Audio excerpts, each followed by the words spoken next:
అంత ఘోరంగానా? అంటే ఒక పాము వల్ల తనకి ఇంత హాని జరిగింది వల్లనే తన బాడీ మొత్తం ఇదైపోయింది. ఇప్పుడు ప్యాచులు పాముకి కుబుసం ఇడుస్తుంది చూసినావా, అట్లా అవుతున్నప్పుడు అట్లీస్ట్ మీకు ఒక థాట్ రాలేదమ్మా? ఇంత వెలుపు మచ్చలాగా వచ్చింది. కాకపోతే ఈ మచ్చలు బాడీ మీద కొంచెం టైం పడుతుందని చెప్పారు.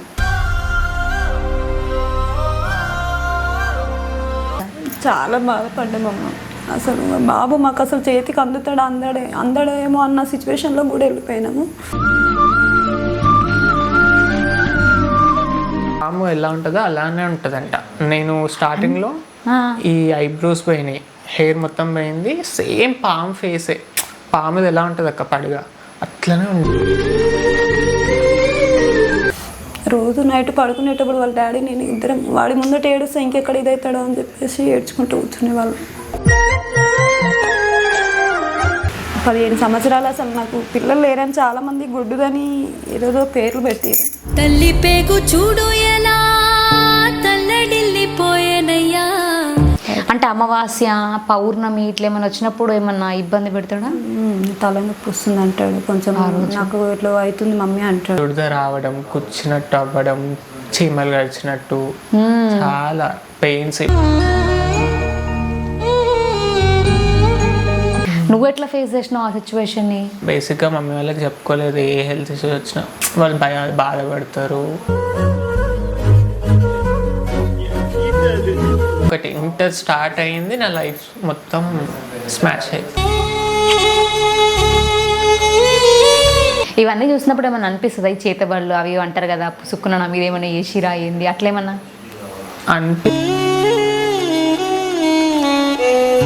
అది రక్తపింజర నాకడం కూడా మనకు అర్థం కాదంట. వచ్చినాక 2 నెలల తర్వాత బాబుకు చిన్న చిన్న కురుపులాగా వచ్చినాయి. అలాంటి ఒక సిచ్యువేషన్ ఏ తల్లి కూడా తీసుకోలేదు అసలు. ఒక్కడే కొడుక? ఒక్కడే. 15 సంవత్సరాల తర్వాత వచ్చింది. మంచి తెలివి కల కొడుకునిచ్చిండని చాలా సంతోషపడ్డాము. వాడిని అన్నం కానీ వాళ్ళ తలరాతను మేము కనలేదు కదమ్మా. దేవుడు రాస్తారు రాత, మనం కనం కదా. అన్ని మాటల సంతోషాన్ని తీసుకునే లోపు దారుణం జరిగిపోయింది.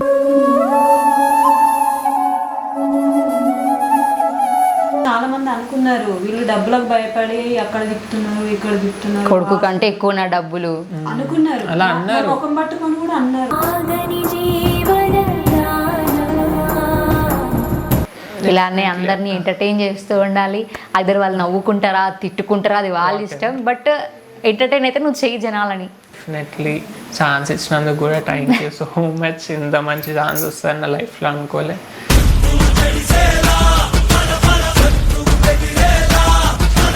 పానాలు పోతున్నట్టున్నాయి రేపు మాపు, ఎప్పుడెప్పుడు వస్తావో చూడాలని ఓ బావ నిన్ను వచ్చేస్తేనే నా బంగారమా. Hi everyone, welcome to Soumya's TV. ఈరోజు మన ముందు ఎవరున్నారంటే సింగర్ మణిదీప్ అనమాట. నమస్తే అమ్మా. మీ అబ్బాయిని చూస్తారేమో అమ్మాయి వాయిస్లో అబ్బాయి వాయిస్లో పాటలు బాగానే పాడుతున్నారు, కానీ అనేవాళ్ళు మాత్రం కొన్ని మాటలు అన్నారు అని చెప్పేసి తను చెప్తూ వచ్చిండు ఇంతకుముందు. లోపల వరకే బాధపడతామమ్మా, బయట దాకా రానియం. లోపల వాళ్ళ డాడీ నేను బాధపడతాం అంతే. మాకు దేవుడు ఇట్లా మొక్కి తెచ్చుకున్నందుకు మంచి తెలివి కల కొడుకునిచ్చిండని చాలా సంతోషపడ్డాము. 10th క్లాస్ వరకు దాని వల్ల మాకు ఏ ఇబ్బందులు రాలేదు. ఎప్పుడైతే ఫస్ట్ ఇయర్లోకి వచ్చిండో అప్పటి నుంచి ఇబ్బందులు ఎదుర్కోవాల్సి వచ్చింది. దానివల్ల మేము లోపల ఇదైతాం కానీ బయట దాకా రానియలేదు. ఒక్కడే కొడుక? ఒక్కడే. 15 సంవత్సరాల తర్వాత వచ్చిండు ఆయన. ఇంతకుముందు అబ్బాయి చెప్తేదో పాము నాకింది అని చెప్పేదో మాట్లాడుతూ వచ్చిండు. అసలు ఏం జరిగిందమ్మా? మా ఊరికి వెళ్ళినాం మేము. అది ఊర్లో జరిగిందా ఎక్కడ జరిగిందా అని తెలియదు. ఈయన రీల్స్ తీసుకుంటుండే అప్పుడప్పుడు చెట్ల కొంటి పోతే మరి ఎక్కడన్నా తుమ్మిందా దగ్గిందా పడుకున్నప్పుడు నాకిందా తెలియదు. అది రక్తపింజర నాకడం కూడా మనకు అర్థం కాదంట, అది తెలియదు అన్నట్టు. అది మా అత్తయ్య చనిపోతే అక్కడికి వెళితే వచ్చినాక 2 నెలల తర్వాత బాబుకు చిన్న కురుపులాగా వచ్చినాయి. దానివల్ల ఇక కురుపులు అంటే నేను తల్లి అనుకున్నా ఫస్ట్. తల్లి కురుపులాగా వచ్చినాయి. తల్లి అనుకొని ఇంట్లో ఉంచిన తర్వాత అవి మొత్తం ఇట్లా అది అదే చర్మం మీద పొట్టు పోయేటట్టు ఇంత వెలుపు మచ్చల్లాగా వచ్చింది. అట్లా కురుపులాగా వచ్చినప్పుడు హాస్పిటల్ తీసుకెళ్ళిన. ఈ తల్లిది అయిపోగానే హాస్పిటల్ తీసుకెళ్ళిన. అక్కడ తీసుకెళ్తే స్కిన్ది ఎలర్జీ అని చెప్పారు. ఎలర్జీ అని చెప్పి ఒక క్రీమ్ ఇస్తే అది దానివల్ల ఇంకెక్కువ అయిపోయింది. రుద్దేసరికి క్రీమ్ వల్ల ఇంకెక్కువైందా? ఎక్కువ అయిపోయింది. అయ్యో, ఇది మనకు పాము అని తెలియదు కదమ్మా. అవునవును. అక్కడిక్కడ తిప్పేసరికి ఇంకెక్కువ అయిపోయింది. దానివల్ల ఎట్లా అని 6 months తర్వాత వాళ్ళ డాడీకి వచ్చింది ఐడియా. ఇది ఏదో పాము, అదే ఏదో పురుగు ముట్టిన సంబంధం లాగా కొడుతుంది మనకు, అక్కడ హాస్పిటల్లో పైసలు దండగా పెడుతున్నామేమో, రోజుకింత చేయి దాటిపోతట్టుండి అని చెప్పేసి వాళ్ళ డాడీ ఆత్మకూరుకి తీసుకెళ్ళిండు. అక్కడ తీసుకెళ్తే నూనెలో చూస్తారు. అక్కడ నూనెలో చూసిన తర్వాత పాము అని తెలిసింది. అయ్యో, రక్తపింజర నాకిందమ్మా అని చెప్పిండు.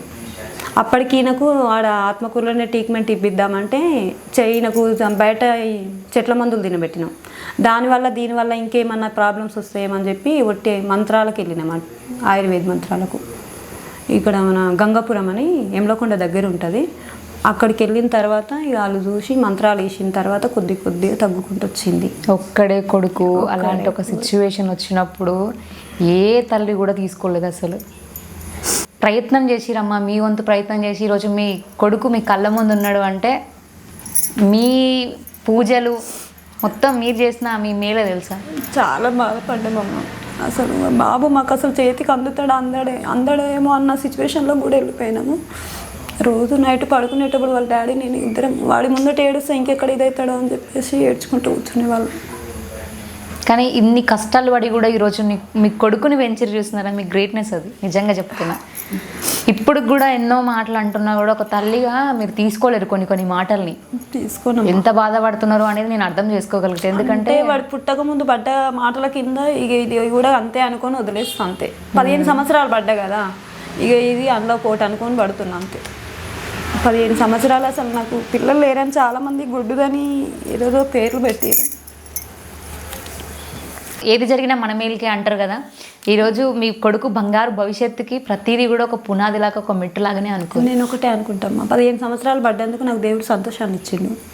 ఇప్పుడు కూడా కొద్ది రోజులు పడితే తర్వాత ఇంకా సంతోషం వస్తుంది. అంతే, కష్టపడేది సుఖపడడానికి ఏమో అని నమ్ముతాను నేను. అట్లా అని ఎవరేమన్నా పట్టించుకో అనుకోని వాళ్ళకి సమాధానం ఇచ్చేసి వచ్చి ఇంట్లో కూర్చుంటా అంతే. మీ చుట్టాలలో కూడా అన్నారంట కదా తనని వాయిస్ మార్చి పాడుతుంటే అంటారు. మీరు ఎప్పుడు ఏం చెప్పలేదా వాళ్ళకి ఎదురు? ఎంత ఇట్లా తన టాలెంట్ అది. నేను ఒకటే అంట, వాడు నేను ఒక్కడే పుట్టిండు, నాకు వానికి నచ్చింది చేస్తాడు. వానికి నేను సపోర్ట్ ఉంటే వాళ్ళ డాడీ సపోర్ట్ ఉన్నాడు. మేమిద్దరం సపోర్ట్ ఉన్నంత వరకు వానికి ఏది ఇష్టమైతే అది. వాడిని అన్నం కానీ వాని తలరాతను మేము కనలేదు కదమ్మా. అంతే, దేవుడు రాస్తారు రాత, మనం కనం కదా. మనకు కనంత వరకే మన బాధ్యత. రాసే రాత మనం రాసుకోం కదా. నాకు ఎట్లా రాసిండో వానికి ఎట్లా రాసిండో ఆ దేవుడికి ఎరుకుంటుంది. ఇంకా తర్వాత మళ్ళీ ఏమన్నా ఇంకా వచ్చాయా మీకు ప్రాబ్లమ్స్? ప్రాబ్లమ్స్ అంటే ఇక నేను చెప్తున్నాను అమ్మ, ఫస్ట్ ఇయర్లోనే నాకు గర్భసంచి ఆపరేషన్ అయింది. గర్భసంచి ఆపరేషన్ అయిన అదే మంత్లో ఈయనకు కూడా కడుపు నొప్పి లేచింది. అప్పుడు పేక్ ఏదో కూరపు వచ్చిందని చెప్పి 6 months బోనగిలోనే మెడిసిన్ వాడినాం. ఇక అప్పటి నుంచి ఆయనకు చదువులో ఇదైపోయింది అనుకోరాదు. ఏం చదివించారమ్మా ఇప్పుడు? ఇంటర్ అయిపోయింది. ఇంటర్ 2nd year అయిపోయింది. ఆ కడుపు నొప్పితోటే ఇంటర్ కంప్లీట్ చేసింది. ఇంకా అటో అది కవర్ అయిపోయింది అనేసరికి మళ్ళీ ప్రాబ్లమ్స్ వచ్చింది. ఇంతకుముందు ఇంకా వైట్ ఉండే, ఇప్పుడే బ్లాక్ అయిపోయింది అని మాట్లాడారు కదా. చాలా అంటే దేని వల్ల అది? అంటే అది కూడా ఈ ప్రాబ్లం వల్లనే అయ్యింది. 1.5 year నుంచే, 1.5 సంవత్సరం నుంచే ఇట్లా ఉన్నాడు. అంటే ఒక పాము వల్ల తనకి ఇంత పాము వల్లనే తన బాడీ మొత్తం ఇదైపోయింది. చాలా అసలు అందరూ అనేవాళ్ళు లేట్గా అయినా లేటెస్ట్ పుట్టిండు బాబు అనేవాళ్ళు. అన్ని మాటల సంతోషాన్ని తీసుకునే లోపు దారుణం జరిగిపోయింది. మేము అనుకునే వాళ్ళం దేవుడు మాకు లేట్గా ఇచ్చిన ఒక తెలివి కల్లా కొడుకుని ఇచ్చిండు, అది జాలరా నాయన అనుకునేవాళ్ళు. అంత మంచిగానే ఉంటాడు. ఇప్పుడు మళ్ళీ ఏమన్నా అంటే దీనివల్ల తనకి ఏమన్నా ప్రాబ్లమ్స్ వస్తున్నాయి? ఇంకా ప్రాబ్లమ్స్ అంటే ఎప్పుడన్నా గట్టిన ఇంకేమన్నా అనిపిస్తే చెప్తాడు, నాకు మాత్రమే చెప్తాడు. మమ్మీ నాకు ఇట్లా అవుతుంది అని చెప్తే కొద్దిగా రెస్ట్ తీసుకున్నాను అని చెప్పి ఇంట్లోనే ఉంచుతా, బయటికి వెళ్ళాను నేను అప్పుడు ఇంకా. అంటే అమావాస్య పౌర్ణమి ఇట్లా ఏమైనా వచ్చినప్పుడు ఏమన్నా ఇబ్బంది పెడతాడా? తలనొప్పి వస్తుంది అంటాడు, కొంచెం నాకు ఇట్లా అవుతుంది మమ్మీ అంటాడు, పడుకోనాను అని చెప్తా అంతే, ఇక బయటికి వెళ్ళని అన్నప్పుడు. మీరు ఎప్పుడైనా తాయెత్తు కట్టియడం లేకపోతే ఎక్కడికైనా తీసుకెళ్ళడం అట్లాంటివి చేశారా తన విషయంలో? ఫస్ట్ మాకు ఈ పురుగు ముట్టిందని తెలియక ముందు కొన్ని చూసినాం అట్లా కూడా, అట్లా చూసినా కానీ అవి కాలేదు. ఏం కాలేదు. ఇక ఒక్కొక్క దగ్గరికి పోతే ఒక్కొక్కలాగా చెప్తారు కదా, దాన్ని బట్టి కూడా చేసినాం కానీ దేనివల్ల కాలేదు. అక్కడికి వెళ్ళినాకనే కొంచెం కవర్ అయ్యిండు. ఇప్పుడు ఓకేనా మొత్తం? ఓకే అంటే ఇంకా టైం పడుతుందమ్మా. ఇంకా ఇప్పటికీ ఊడుతుందా పొట్టు అట్లానే? పొట్టు లేదు, కాకపోతే ఈ మచ్చలు బాడీ మీద కొంచెం టైం పడుతుందని చెప్పారు. ఇంకా అది చాలా తక్కువ, చాలా తక్కువ. 200% 99%. అంత ఘోరంగానా? చాలా. ఫోటో చూపిస్తాను. అసలు ఆ ఫేస్ని చూస్తే నువ్వు మణిదీపివేనా అని అడుగుతారు. అన్నీ ఇచ్చిన దేవుడు ఏదో ఒక లోపాన్ని పెడతాడు కదా. అంత అందంగా పుట్టినందుకు మీ కొడుకుకి ఏదో ఒక మచ్చ దేవుడు పెట్టినట్టుండిగా. మా అన్న బిడ్డలు అయితే ఊకే ముచ్చేవాళ్ళు, అక్క లేటు వచ్చినా జర పెద్దోడు అయి పుడితే మేము అసలు బయటికి వెళ్ళేవాళ్ళం కదని ఏడ్చేవాళ్ళు వాళ్ళు. నేను కూడా ఊకే అనుకునేదాన్ని, మా అన్న పిల్లలు కూడా చాలా బాగుంటారు. ఎవరు పెద్దోళ్ళు అయినా సరే చేసుకోవాలన్న ఆలోచన ఉండే నాకు చిన్నామెను, కానీ ఇంకా మన పరిస్థితి అట్లుంది కదా. మనది చెప్పు, నువ్వు ఎంతవరకు పాటలు పాడినావు అన్నీ చేసినావు, కానీ ఇంత ఎమోషనల్ స్టోరీ నీ వైపు ఉంది అని చెప్పేసి వింటే నాకే ఎట్లనో అనిపిస్తుంది. అంటే ఆ మచ్చలు చూసినప్పుడు కావచ్చు, నీ ఫేస్ చూసినప్పుడు నేనేమనుకున్నా నార్మల్గా ఏంటి దబక్కగా ఉన్నాడు, ఏమన్నా ప్రాబ్లమ్ అని అనుకున్నా. కానీ డైరెక్ట్ అడిగితే బాగుండదు కదా అని చెప్పి ఆగిపోయినా. కానీ నువ్వు అవి చెప్పిన తర్వాత నాకు స్ట్రైక్ అయింది, అరే ఓకే రైట్ అందుకేనా అని అనిపించింది. నువ్వు ఎట్లా ఫేస్ చేసినావు ఆ సిచ్యువేషన్ని?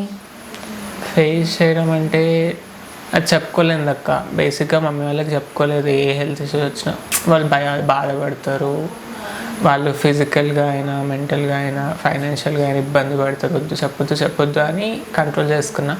ఇంకా బాడీ పెయిన్స్ ఎప్పుడైతే సివియర్ అయినాయో, ఈ మచ్చలన్నీ ఎక్కువైపోయినాయి. అంటే బాడీ పెయిన్స్ అంటే ఎట్లా అయింది? అంటే ఎవరైనా కూర్చుతున్నట్టు అనిపించిందా, లేకపోతే దురద రావడం, కూర్చున్నట్టు అవ్వడం, చీమలు గడిచినట్టు, చాలా పెయిన్స్ ఇప్పటికి కూడా ఉంటాయి. ఒక్కొక్కసారి లెగ్స్ పెయిన్ వస్తాయి, బ్యాక్ పెయిన్ వస్తుంది దీనివల్ల. అయ్యో అన్నీ ఉంటాయి. కనుక వాళ్ళకి చెప్పాను, ఏదున్నా నా రూమ్లోకి వెళ్తా, బెడ్రూమ్లో కొంచెం సేపు ఏమన్నా అనిపిస్తే రెస్ట్ తీసుకుంటా, ఇంకా బాగా అనిపిస్తే ఏడుస్తా, అంతవరకే. నా బాధని 4 గోడల వరకే వస్తాయి కానీ పేరెంట్స్ దాకా తీసుకెళ్ళకపోయేది. ఇక అట్లా కూడా ఫ్యామిలీని అన్నారు, మమ్మీ డాడీని అన్నారు, నన్ను అన్నారు, బయట వాళ్ళు ఎన్నో మాటలన్నా ఎండ్ ఆఫ్ ద డే మేము ఏది పట్టించుకోలేదు. మన లైఫ్ మన ఇష్టం, అది ఎవ్వరు మనకు రూపాయి పెట్టేవాళ్ళు కాదు, ఒకరోజు అన్నం పెట్టేవాళ్ళు కాదు. కానీ ఎండ్ ఆఫ్ ద డే అందరం సంతోషంగా ఉండాలి అని నా ఫీలింగ్. ఇప్పుడు చేతికి అలా అయ్యింది, పొట్టు రాలుతుంది అని చెప్పేసి ఇంతకుముందు మమ్మీ మాట్లాడింది కదా, 1.5 year అయింది. అప్పటిదాకా మంచిగానే ఉన్నావు అయితే? అంటే అది చెప్పింది కదా కురుపు రావడం అది ఇది, దాని ద్వారా 6 months కాలేజ్కి వెళ్ళలేదు. కంటిన్యూ జస్ట్ ఎగ్జామ్స్ రాసిన, ఇంట్లో నుంచే రాసేసాను. అది రాసి డిగ్రీకి జాయిన్ అవుదాం అనేసరికి ఇది అయిపోయింది. అది తగ్గింది, ఆ కురుపు అనేది తగ్గింది స్టమక్లో. మళ్ళీ స్టార్ట్ అయింది. మళ్ళీ ఏం స్టార్ట్ అయింది? ఈ పాము స్టార్ట్ అయింది. ఇంకా కంటిన్యూగా ఏదో ఒకటి ఇంటర్ స్టార్ట్ అయింది. నా లైఫ్ మొత్తం స్మాష్ అయిపోయింది. చదవడం ఏం లేదా? ఇప్పుడు ఏం లేదు, ఇంకా కంటిన్యూ చేయట్లేదు, చేయాలి. కానీ అర్థమవుతుంది మీ పేరెంట్స్ నీ విషయంలో లేక పుట్టిన ఒక కొడుకుని ఎంత అల్లారి ముద్దుగా పెంచుకుందాం అనుకుంటారు. ఏదో అయిపోయేసరికి పాపం వాళ్ళు కోలుకోలేకపోతున్నారు ఇంకా నీ విషయంలో అయితే, ఎందుకంటే ఒక్క కొడుకువి కదా. అందుకనే ఇట్లా బాధపడతానని నేను బయటకు చెప్పుకునేది నా మనసులో. ఇంకొకటి ఏంటంటే చెప్పుకోవడానికి ఎవరు లేరు, అన్నీ మమ్మీ డాడీ చెప్పుకోలేము. సిస్టరో బ్రదరో ఉంటే కుడ్ షేర్ ఎవ్రీథింగ్, ఏదో ఒక షేర్ చేసుకునేది, అదొక బాధ. ఇంకా అన్నీ ఉన్నాయి కానీ అన్నీ వదిలేసుకున్నా. పొందలే ఈరోజు నీ లోపల ఒక టాలెంట్ ఉంది, ఆ టాలెంట్ త్రూ నువ్వు ఇంకా ముందుకు వెళ్ళాలి. ఇలానే అందరినీ ఎంటర్టైన్ చేస్తూ ఉండాలి. అదర్ వాళ్ళు నవ్వుకుంటారా తిట్టుకుంటారా అది వాళ్ళ ఇష్టం, బట్ ఎంటర్టైన్ అయితే నువ్వు చెయ్యి జనాలని అంతే. డెఫినెట్లీ ఛాన్స్ ఇచ్చినందుకు కూడా థ్యాంక్ యూ సో మచ్. ఇంత మంచి ఛాన్స్ వస్తుంది నా లైఫ్లో అనుకోలే మేబీ. కానీ నీ లైఫ్లో అంటే నేను ఫస్ట్ చూసినప్పుడు 2 వాయిసెస్లో పాడుతున్నప్పుడు అరే ఒక సింగర్ వర్షన్ నుంచి ఎందుకు ఆలోచించాలి, ఒక సింగర్గా తనకు అవకాశాలు రాకపోయినా కూడా అట్లీస్ట్ ఏదన్నా అమ్మాయిలకు కానీ అబ్బాయిలకు కానీ మాట్లాడే అవకాశం, మూవీస్లో డబ్బింగ్ అని ఏది వచ్చినా పర్లేదు తన లైఫ్ సెట్ అనుకున్నా. అందుకే రమ్మని చెప్పా. అది కూడా ఒక టాలెంట్ నీ లోపల అలా మాట్లాడడం కూడా. కానీ ఎన్నో ప్రాబ్లమ్స్ని ఫేస్ చేసి నీ లైఫ్లో ఎన్నిసార్లు ఎలాంటి ప్రాబ్లమ్స్ అంటే దగ్గర ఇంకా నా కొడుకు దాటిపోతాడేమో అనుకున్న సిచ్యువేషన్ నుంచి కూడా నువ్వు బయటకు వచ్చినావంటే ఆ దేవుడు నీ పట్ల ఏదో చేయబోతున్నాడనే అర్థం. నేను అదొక్కటే ఫీల్ అవుతాను, దేవుడు ఈరోజు బాధపడుతుందంటే ఏదో ఒక రోజు మనకు మంచి రోజు వస్తుంది, మంచి రోజు ఇస్తాడు అంతే. దానికోసం వెయిట్ చేయాలనేది మాకు అదొక్కటి గట్టిగా బలంగా ఫిక్స్ అయ్యి ఈరోజు ఇట్లున్నా. ఓకే, ఇవన్నీ చూసినప్పుడు ఏమన్నా అనిపిస్తుంది ఈ చేతబడులు అవి అంటారు కదా, సుక్కున నా మీద ఏమైనా ఏసిరా ఏంది అట్లేమన్నా అనిపిస్తే అది కూడా ఉండొచ్చు, కానీ అట్లా కూడా ప్రయత్నించారు, అన్ని వేలో ప్రయత్నించినారు అక్క. అన్నీ దేవుడి సైడ్ నుంచి, నెగిటివ్ సైడ్ నుంచి, పాజిటివ్ సైడ్ నుంచి అన్ని ప్రయత్నించినారు. ఇంకా ఇప్పుడు ప్రెసెంట్ మా అమ్మవారు ఎల్లమ్మ అని చెప్పింది కదా మమ్మీ, సో ఆమెకి మొక్కుతున్నాము. ఆమెను మొక్కినప్పటి నుంచే కొంచెం మంచిగా ఎల్లమ్మ దేవత వల్ల మీకు మంచి కలిగింది అంటారు. ఏ గౌడ్స్ అంటే ఎల్లమ్మ అంటే కదా కోరుకుంటుంది. సో అది చేస్తే ఎవరికి ఇంకా బెటర్, ఎల్లమ్మ కళ్యాణం. ఓకే, మొత్తం సెట్ అయితే చేస్తారా? ఓకే, సో మంచిగా అయితే చేద్దాం అనుకో. మోస్ట్లీ ఇప్పుడు క్యూర్ అయిపోతున్నట్టే కదా, చాలా బెటర్, మొత్తం పోయింది అసలు. ప్యాచులు ఉంది చూడండి, ఏదో స్కిన్ మెలాస్మాట్లు వచ్చినప్పుడు ఇట్లానే అవుతుంది కదా. పాము ఎలా ఉంటుందో అలానే ఉంటుందంట. నేను స్టార్టింగ్ లో ఈ ఐబ్రోస్ పోయినాయి, హెయిర్ మొత్తం పోయింది, సేమ్ పాము ఫేసే. పాముది ఎలా ఉంటుంది అక్క పడిగా అట్లనే ఉండేది. బక్కగా అయింది కూడా దాని వల్లనేనా? అంటే అప్పటి నుంచి బక్కగా ఉన్నా, ఇప్పుడు చాలా వీక్ అయినా. అప్పుడు కొంచెం బెటర్ ఉండే, ఇప్పుడు బాగా వీక్ అవ్వడం తెలుస్తుంది. ఏదో వీక్నెస్ ఉంది నీ లోపల అని మాత్రం తెలుస్తుంది నేను చూడగానే. నాకు వీడియో పెట్టినప్పుడు కూడా నేను అదే అనుకున్నా, ఏమైంది ఈ అబ్బాయి ఇలా ఎంత బక్కగా ఉన్నాడు అని అనిపించింది అప్పుడు నాకు. ఇంకా కెమెరాకి జర లావే కొడతావు కానీ రియల్గా చాలా బక్కగా ఉన్నాడు అబ్బాయి. దానివల్ల ఇప్పుడు ప్యాచులు పాముకి కుబుసం ఇడుస్తుంది చూసినావా, అట్లా అవుతున్నప్పుడు అట్లీస్ట్ మీకు ఒక థాట్ రాలేదమ్మా, అంటే పాములాగానే వస్తుంది కదా బూరె అట్లా వచ్చినప్పుడే తెలుసుకొని తీసుకెళ్ళి అట్లా వచ్చినప్పుడే తెలుసుకున్నారు. ఓకే, అదొక హింట్ లాగా అయిపోయింది. వాళ్ళ డాడీకి అర్థమైంది, అప్పటికి అంటున్నాడు తను కూడా ఏదో పురుగు ముట్టినట్టుందంటే వాడు ఎక్కడ వెళ్తాడు అని. నేను కూడా కొంచెం అయినాను ఏదో వానికి ఏదో అమ్మ అదే ఇట్లా చర్మం హాస్పిటల్ పోతే స్కిన్ అంటారు కదా, అవును ఎలర్జీలు అవే అంటారు. ఎలర్జీ అని టీవీలలో చూపిస్తే అదొకటి ఇదొకటి వస్తుంది అంటారు కదా, దానివల్ల నేనే అనుకున్నా. వాళ్ళ డాడీ బలంగా నమ్మిండు అది ఏదో పురుగు ముట్టిన సంబంధం. కానీ ఏం కాదు, మీకు కూడా మంచి రోజులు వస్తున్నాయి. ఇప్పటివరకు మీరు మీ ప్రతి కన్నిటి బొట్టుకి డెఫినెట్గా మీరు సంతోషపడే రోజు వస్తుంది. మీ కొడుకుని చూసి మీరు గర్వపడే రోజు కూడా వస్తుందని నేను చెప్తున్నా. సో ఇప్పటివరకు నా ఛానల్కి ఇక్కడ వచ్చిన వాళ్ళ ప్రతి ఒక్కరికి కూడా ఏదో ఒక అవకాశం అయితే వచ్చింది. మీ కొడుకుకి కూడా ఏదో ఒక విధంగా డెఫినెట్గా ఏదో ఒక అవకాశం వస్తుందని కోరుకుంటున్నాను నేను కూడా. God bless you. అందరినీ ఎంటర్టైన్ చెయ్యి, నువ్వు హ్యాపీగా ఉండు, మీ ఫ్యామిలీని హ్యాపీగా ఉంచు. డెఫినెట్లీ. ఓకే, చూసారు కదా, దయచేసి జాగ్రత్తగా ఉండండి. స్పెషల్గా రీల్స్ పిచ్చి ఉన్నోళ్ళు రీల్స్ ఏనిగా బయటికి పోయినప్పుడు ఎక్కడ మన దగ్గరికి ఏది వస్తుందో కూడా చూసుకోవాల్సిన రోజులు వచ్చినాయి అనమాట. ఏది దాకినా కూడా ప్రాబ్లమే ఈ రోజులల్లో. ఎందుకంటే మంది కళ్ళు మంచిగా లేవు. ఫస్ట్ ఆఫ్ ఆల్ ఓరువరు బాగుపడ్డా ఓరువరు, అందంగా ఉన్న ఓరువరు, ఏం చేసినా ఓరుస్తలేదు. నరదృష్టి అస్సలు మంచిది కాదు. సో జాగ్రత్తగా ఉండండి, బీ కేర్ఫుల్ అని మాత్రమే నేను చెప్తా. ఒకవేళ ఎవరైనా ఇలాంటి ప్రాబ్లమ్స్తో ఫేస్ చేస్తే ఫస్ట్ మీరు ఎవరైతే జ్యోతిష్య నిపుణులు కావచ్చు, లేకపోతే స్వామీజీలను కావచ్చు, ఎవరైనా ఫస్ట్ వాళ్ళని కలవండి. ఎందుకంటే డాక్టర్స్ దగ్గరికి వెళ్ళినప్పుడు వాళ్ళు సైంటిఫిక్గా ఆలోచిస్తారు కాబట్టి వాళ్ళు ఎలర్జీస్ అనో ఇట్లాంటివే చెప్తుంటారు. సో అటు సైడ్ కూడా ఒకసారి వెళ్ళి నెక్స్ట్ ఇటు కూడా వెళ్ళండి, రెండూ వెళ్ళాలి. మనము ఏది తక్కువ అంచనా వేయకూడదు. అందరు చాలా మంది అనుకున్నారు వీళ్ళు డబ్బులకు భయపడి అక్కడ తిప్పుతున్నారు ఇక్కడ తిప్పుతున్నారు, కొడుకు కంటే ఎక్కువ నా డబ్బులు అనుకున్నారు. అలా అన్నారు, ముఖం పట్టుకొని కూడా అన్నారు మీరు డబ్బులకు భయపడి అట్లా చేస్తున్నారు అంటే. తన బాధ నాకే తెలుస్తుంది కదా, కన్న తల్లికి ఎవరు మరి లేక ఉంటున్న సంతానం మీరు ఎందుకు అట్లా చేస్తారు? నేను డబ్బుకు ఆలోచించే వాళ్ళని అయితే వాళ్ళ డాడీ పొద్దున్న 7కే డ్యూటీకి వెళ్తారు, మమ్మల్ని 5కి చలికాలం ఎక్కడనో నైసం అమ్ముకుంటా అంటారు, అక్కడికి తీసుకెళ్ళి మందు పెట్టించుకొని తీసుకొచ్చేవాళ్ళు. చాలా కష్టం. 5కి తీసుకెళ్ళి బైక్ పైన అక్కడ చూపించి మెడిసిన్ తీసుకొని మళ్ళీ 6:30 ఇంట్లో డ్రాప్ చేసి మళ్ళీ 7కి కథం చలో అనేది. డోంట్ వరీ, ఇక పైన ప్రాబ్లమ్స్ ఉండవు. Be happy, be strong. మీరు ఎప్పుడు ఇట్లనే ఉండాలి, అంతే అక్క. ఓకేనా? డెఫినెట్గా మంచి అవకాశం అయితే వస్తుంది, మంచి రోజులు రాబోతున్నాయి నేను చెప్తున్నా కదా. డెఫినెట్లీ, అందుకనే సౌమ్యక దగ్గరకు. ఓకే, చూసారు కదా, ఇంటర్వ్యూ ఎలా అనిపిస్తుందో కామెంట్ చేయండి. మరొక మంచి ఇంటర్వ్యూతో మళ్ళీ మీ ముందుకు వస్తాను. అంటే keep watching Soumya's TV. Tata, by by.